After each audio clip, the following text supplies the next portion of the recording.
নমস্কার সবাইকে, রান্নাঘরে বাঙালি আনাতে আপনাদের আরেকবার স্বাগত জানাই। আশা করি সবাই ভালো আছেন, সুস্থ আছেন। এবার নাস্তার জন্য কি বানাবো ভাবতে গিয়েই এই রেসিপিটি বানিয়ে ফেললাম। এখানে 1 কাপ মতন বেসন আমি একটু চেলে নিলাম। চেলে নিলে বেসনের যে গুটলিগুলো থাকে সেগুলি গুঁড়ো হয়ে যাবে আর রেসিপিটিও ভালো হবে। এখানে আমি 3-4 মতন সুজি অ্যাড করে দিলাম।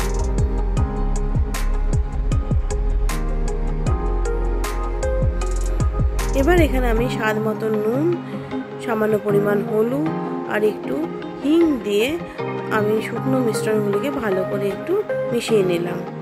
এরপর তাতে আমি স্বাদ মতো সামান্য একটু চিনি আর একটু আদা গ্রেট করে দিয়ে দেবো।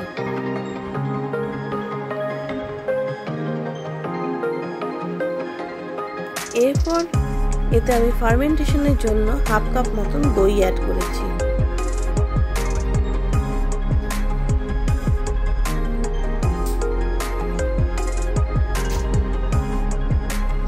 দই অ্যাড করে ভালো করে ব্যাটারটিকে মিশিয়ে নেব।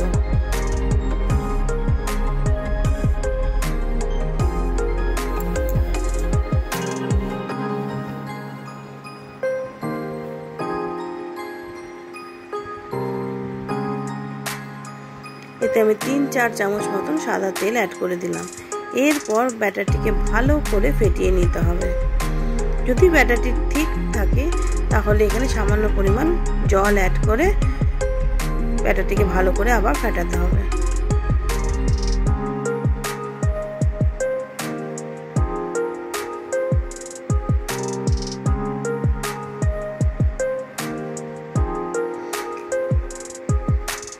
এইভাবে মিনিট 5 ধরে ব্যাটারটিকে আমি ভালো করে ফেটিয়ে নিলাম। ব্যাটারটি ফেটানো হয়ে গেলে আমি মিনিট 10 জন্য ব্যাটারটা ঢেকে কিছুক্ষণ রেখে দেব। ওদিকে আমি গ্যাসে কিছুটা পরিমাণ জল একটি পাত্রে গরম করতে দিলাম স্টিম হওয়ার জন্য। 10 মিনিট পরে ব্যাটারটি ঢাকনা খুলে আমি এতে 1 টেবিল স্পুন মতন খাবার সোডা দিয়ে ব্যাটারটিকে আবার ভালো করে গুলে নিলাম।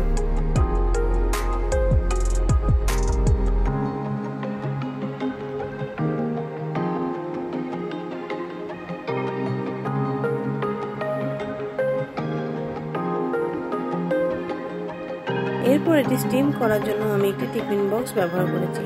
তাতে আমি তেল দিয়ে আমি টিফিন বক্সটা ভালো করে ব্রাশ করে নিলাম।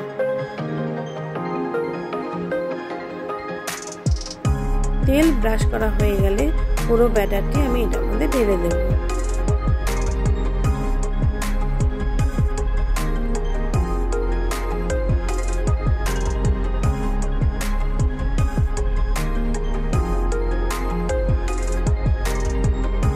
এরপর কড়াইতে একটি হট স্ট্যান্ড বসিয়ে টিফিন বক্সটি খুব সাবধানের সাথে বসিয়ে দেব।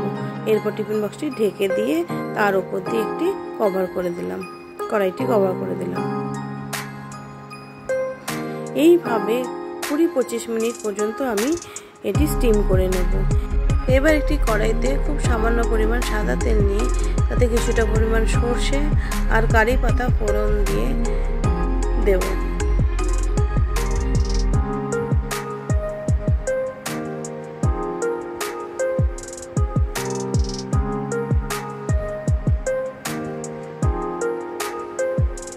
এতে আমি 2-3টে মতন কাঁচা লঙ্কা কুচি করে দিয়ে দিলাম।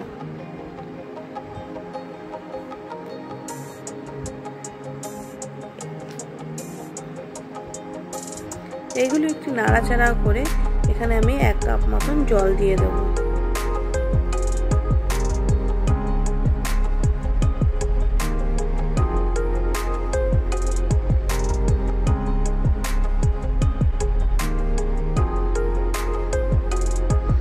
জলটা ফুটে আসলে আমি এখানে 1 চামচ মতন চিনি অ্যাড করে দিলাম।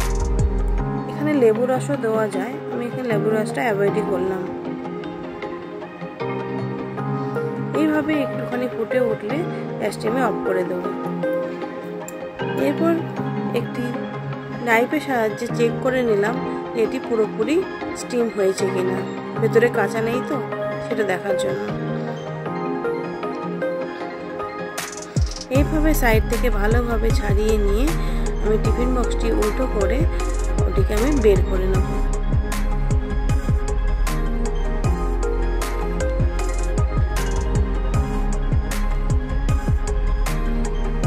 কত সুন্দর সফট হয়েছে দেখুন এটা।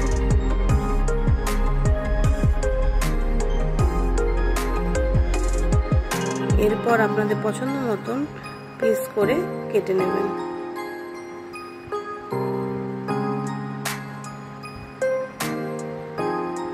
এগুলি এরকম ছোট ছোট পিস করে কেটে নেওয়ার পরে ওই যে আমি কড়াইতে সিরাপটি তৈরি করেছিলাম এর উপর থেকে সেটি দিয়ে দেবো, তাতে ঢোকলাটি অনেকক্ষণ ধরে সফটনেস বজায় থাকবে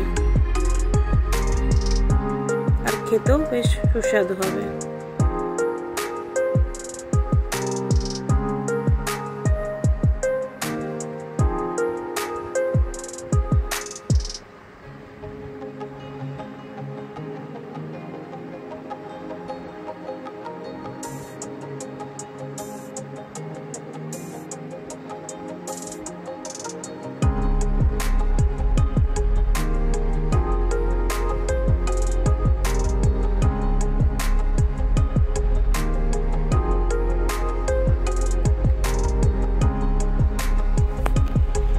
এইভাবে চটজলদি তৈরি হয়ে গেল একটি ধোকলা।